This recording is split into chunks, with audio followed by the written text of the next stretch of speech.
Welcome back. It has long been one of the most perennial problems, environmentally speaking, facing Southern California. It is our air. The South Coast Air Quality Management District is the bureau agency responsible for the air you breathe, and the fires in Southern California, as well as global warming, are not helping things. Michael Cacciati is a South Coast AQMD governing board member. He's also a city councilman with the city of South Pasadena, and Wayne Nastry is the South Coast AQMD executive officer. Thanks very much for joining us. First, and I should point out, you rode your bike. That's why the helmet's here. That's true. So you sing the tune. You're part of the solution. We see the fires last week. We see fires possibly next week as well. When we see the orange glow on the side of the hill, you see something else. You see the smoke. How bad? I will start with the executive.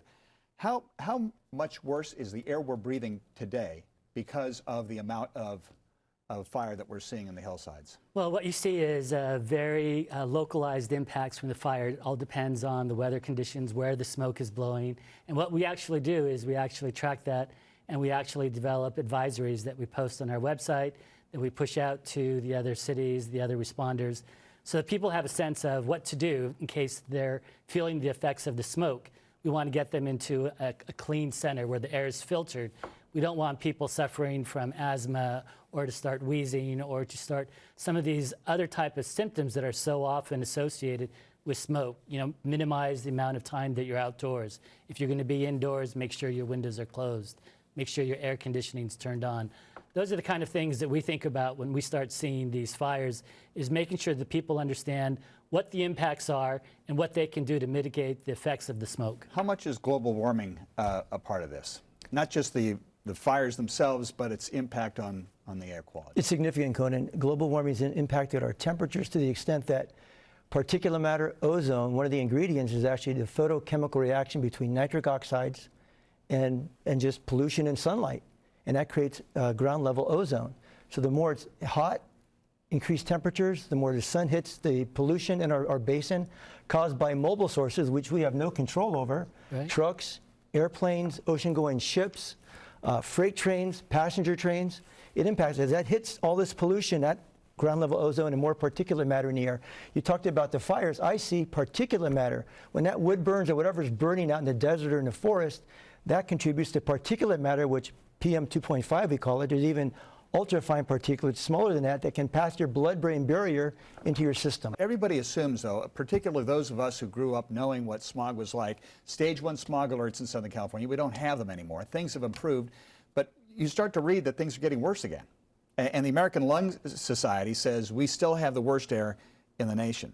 That true? And that's true. We do have the worst air quality in the nation when it comes to ozone. But we have made tremendous improvements. But when you look at the impact of climate change, where we've had increasing temperatures, it's not just us. What we've seen and what was reported in the 4th annual climate assessment, what you find is that these kind of pollutant values are increasing all over the western United States. And I should point out that you used to be the EPA director for the Southwest region under the Bush administration, so you know of what you speak. From what I understand, the board has been interested in a possible tax hike. You're going to the California legislature to get permission to have the 4-county area in your region, that's LA, Orange, San Bernardino, and Riverside, so you could possibly get a tax increase, a sales tax increase, to deal with the air pollution problem. You have that right. Our primary authority lies with the stationary sources, so the factories, the refineries, manufacturing plants, gas stations.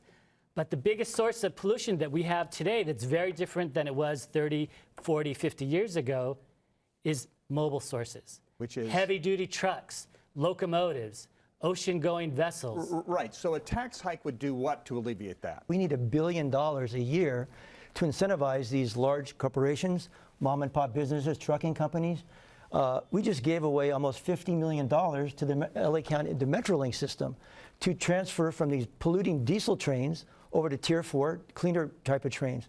Do you realize, Conan, every day in our basin, LA County, Riverside, San Bernardino, Orange County, over 220, 230 Metrolink passenger trains that are all diesel go through our basin and stop at the rail yards and all this diesel. And let me just add to that. When we talk about planes and trucks and locomotives and ships, those are federal sources.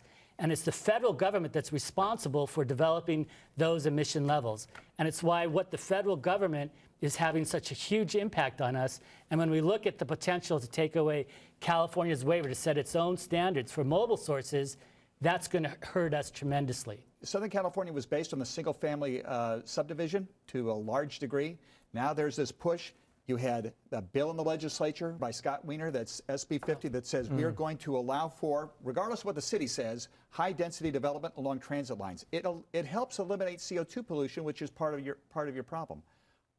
Does the board support that idea? You know, we haven't taken a position, but I'll tell you, Conan, along the cities I represent in the San Gabriel Valley, there's been an incredible amount of if you look at every transit station along the Gold Line route, whether it's Pasadena, Arcadia, Monrovia, Irwindale, Duarte, Azusa, there's been tens of hundreds of units.